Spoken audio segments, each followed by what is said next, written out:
So what is up, guys? Nick here, helping you to master your technology. I've had the iPhone XS for about 7 months, and today what I want to share with you is not a specs rehash, but just not another review either, but a subjective experience, my personal experience with this phone over 7 months, and kind of tell you where it stands. Now, I was a little tough on it before, saying that the iPhone XS is a boring phone, and that holds true today, but it's not always a bad thing that this is a boring device. So let's talk about it here. Where does the iPhone XS stand in the world today?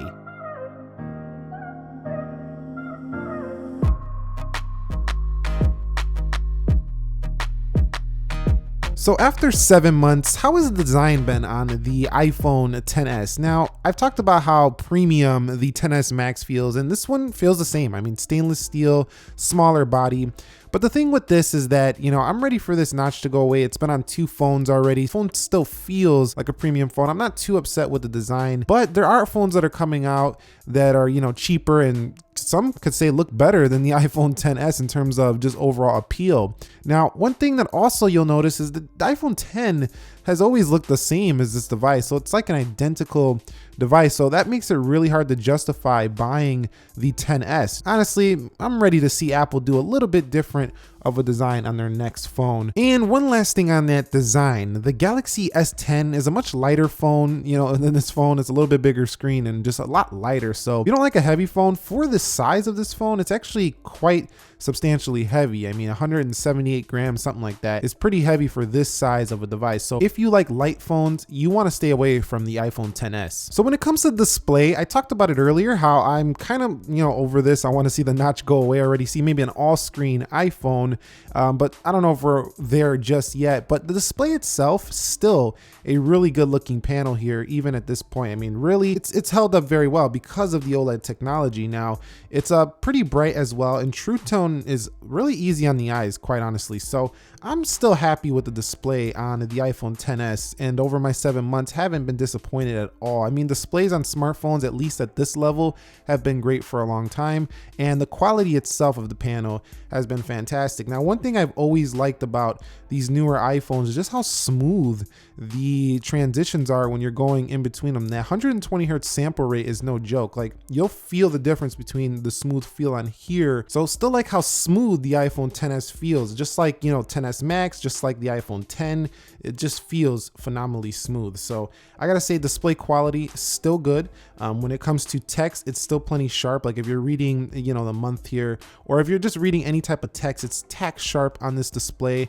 And 7 months later, there are the better displays out there, sure, bigger, more vibrant, but at the same time, this one has a really good balance of accuracy as well as not being like a dull, washed out display. It's a thumbs up for me on this display. However, I do like the XS Max's display a little bit better because a larger screen allows you to not, notice the notch as much. You do notice the notch a little bit more on here. And 3D touch is awesome. If you have a XR, you're missing out on this feature, which I do love, the 3D touch. So it's not a deal breaker to not get the XR, but still 3D touch is nice to have. This is definitely top tier display here. But again, I want to see Apple go away from the notch at some point in the future. So let's talk about software. And one of the main reasons I'm actually on the XS right now as my main phone, I usually switch between the XS Max and the XS when I'm on iPhone, because sometimes the XS Max just gets too big. The iPhone XS really is comfortable size, but when it comes to its software, it's the same as the iPhone XS Max, pretty much. The XS Max is not split screen.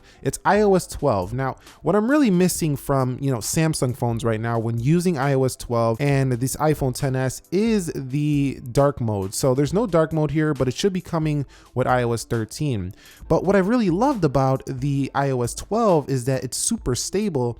And I think that's what kind of makes these iPhones a little bit boring, is that they're so stable that it's like, there's nothing really to talk about, and they just work, and they work well. So what do you really have to talk about when something just works? People don't really seem to talk much about something when it's really just stable and just works. It gets out of the way. It's kind of like an appliance. You got your refrigerator, you got your stove. The thing works. You're not going to go be bragging about how you got, a Frigidaire, or, you got some brand name stove, because at that point it just works and it's a part of your life. And that's kind of how iOS has felt to me, even on the iPhone XS. It just feels like it works. It's simple, doesn't do much of anything but just get the job done. What that means is I want to see Apple do something different to spice things up and make iOS exciting again, because at this point I'm not super excited about the software. I love how stable it is, and that's why I still use it.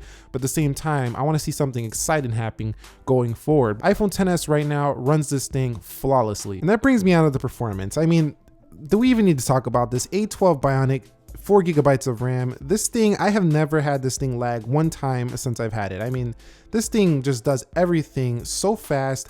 You really you can't slow this thing down. It's like, it's almost impossible to slow the iPhone XS down. If you've slowed it down, let me know how you've done it, because I have not been able to make this thing sweat at all. And I think that's because the iPhone XS is just so much more powerful than the software is taking advantage of it. I mean, it gets ridiculous Geekbench scores. If we ran a benchmark, you would just see ridiculous scores like over 10,000.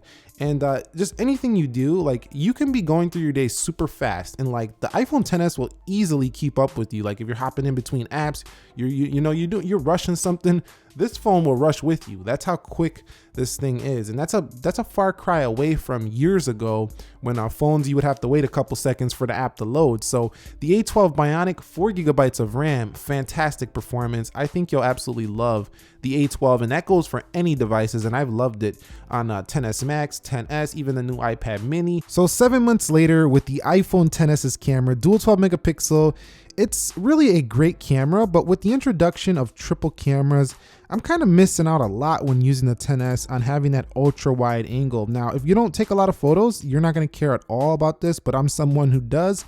So I'm ready to see the next iPhone with the triple camera setup, which is going to be quite nice. But at the same time, the dual telephoto works well. Every time you take a photo with the XS, I found the results to be very pleasing, very bright photos on this camera as well. And that's mostly because of the smart HDR functionality. Now, I don't really like that I have to look through settings for the camera settings. So oftentimes I'll just search it up here because I get lost sometimes in those settings. You can see down here, the smart HDR feature was new for the XS series, and it's been fantastic, giving you great high dynamic range. And the 4K 60 video on here is really hard to beat. I just love the way the iPhone video looks. If you're doing professional work, you definitely are gonna need your own audio source, but the video itself just looks so good for the iPhone, like pretty much every time. So if there was one phone I would take out in daylight for a good video quality, I know I'm gonna get great video quality, it's definitely the iPhone XS. So overall, the camera is still excellent. Not the best in low light,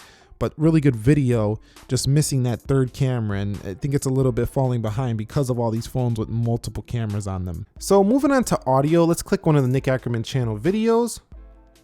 So we have a speaker on the front of the XS at the top and at the bottom, and it gets plenty loud.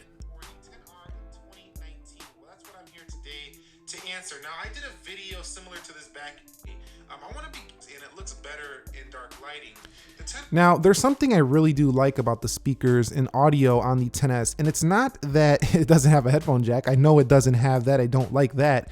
But what I like about it is how full and rich the audio sounds. So the speakers are very high quality in the XS and XS Max series phones, as well as the iPhone X. Also, I gotta say that Bluetooth on these new iPhones is extremely quick. Like, I don't care what you're doing, this thing just flies through connection. So 7 months later, the battery life on the iPhone XS has just been pretty good for this size. I mean, at first it wasn't that great, but I've been okay with it. Like it got better over time, and I can easily get through a day. Now, I'm not finishing with, a lot of battery life left like the iPhone XR, the XS Max. I'm more like in the 30s at the end of the night with this one. The XR, I'm more like in the 60s. So like that one is a lot better. But I think even for, your casual user, the XS is definitely gonna be just fine to get through the day. Now, no fast charging in the box was disappointing. If you got a wireless charger or a higher watt charger, it should be just fine. So I don't think it's a huge issue, but the battery life on the iPhone XS is definitely decent. It's not the best out there, but it's okay. So one thing I've loved using about the iPhone XS is Face ID. So I just look at it and it opens up. Now, I mean, it works really well like every time. And I like how it authenticates with applications. That's my funnest use of it, just that it authenticates with applications. The iPhone 10 also did Face ID as well and does the same exact thing. This one seems a little faster. I mean, very slight.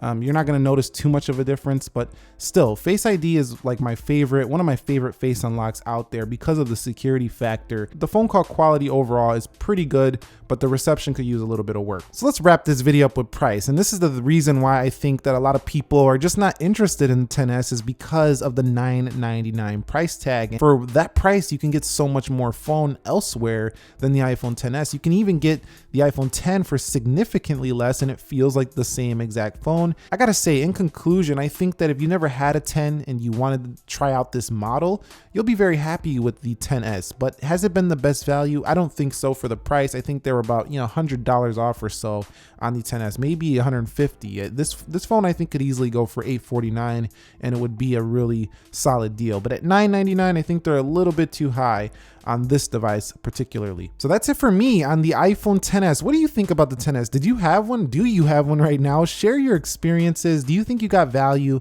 out of it? Do you think it's been a great value? For me, it's been an okay value. It hasn't been an excellent one though, just because I think the price was a little bit too high for what you get here with the XS. Let me know your thoughts down below in the comments section. Thank you for watching this 7 months later with the iPhone XS. I will catch you all in the next episode. Be sure to be well and peace.